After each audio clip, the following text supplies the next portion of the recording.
Over the last few years, Android tablets have felt like they've been on the decline, but Huawei isn't listening. In fact, they're going strong with not 2, but 2.5 new Android tablets. They've got the MediaPad M5 10.8, 8.4, which I've got here, and the Pro variant of the larger of the two.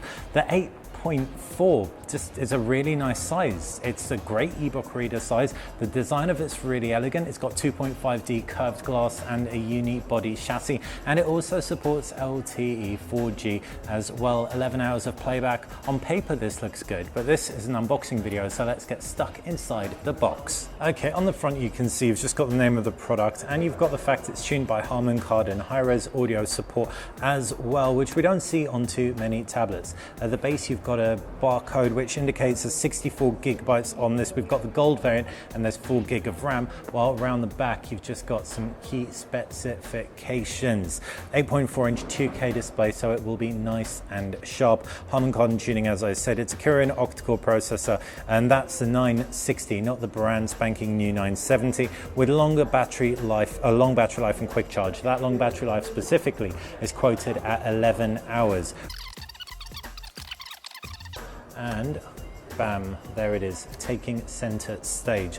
Lifting up the lid on this and pulling it out of the chassis instantly. Yeah, it's a really, really nice size, comfortable in-hand feel. The curved back feels solid, and I've got huge hands. I'm 6'4", and this is the exact kind of tablet I'd potentially be able to slip into my coat pocket if I was wearing a particularly baggy coat. Huawei MediaPad, powered by Android. It runs Android 8, the latest version, with EMUI 8 over the top as well. EMUI 8 has generally received a really, really good reception.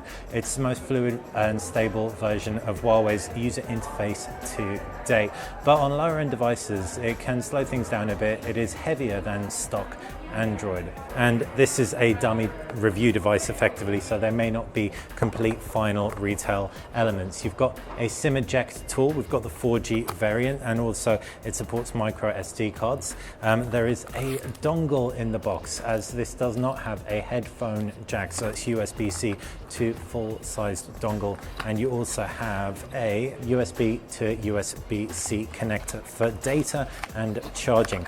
These tablets also support the new Wi-Fi sharing standard that Huawei introduced with the MateBook X, which enables you to download or share full gigabyte file in a minute over Wi-Fi Direct. Very, very nice, giving Apple's AirPlay a run for its money. One thing that we didn't see was that in the box there is a charger. It isn't a supercharger, interestingly enough. It is a quick charger, so it probably won't support the charging speeds that you're used to on smartphones, but like I said, 11 hours quoted battery time on this thing, looking good from the off. Quickly talking you around, you've got on the base of this device a fingerprint scanner on the lowest side, and it really does showcase the curved glass when you thumb your finger across the bottom. That 2.5D glass does add a level of richness and adds a kind of seamless transition from the metal through to the glass, which when you thumb over it feels nice. You've got chamfered metal around the sides. Front camera, right hand side is where you've got the volume rocker and power button. Around the back you've got that 13 megapixel rear camera, and it's an 8 megapixel front camera, I do believe, but don't quote me on that. Hopefully you enjoyed this unboxing video. If you did, make sure you check out all our Mobile World Congress 2018 videos on techradar.com. Thanks for watching.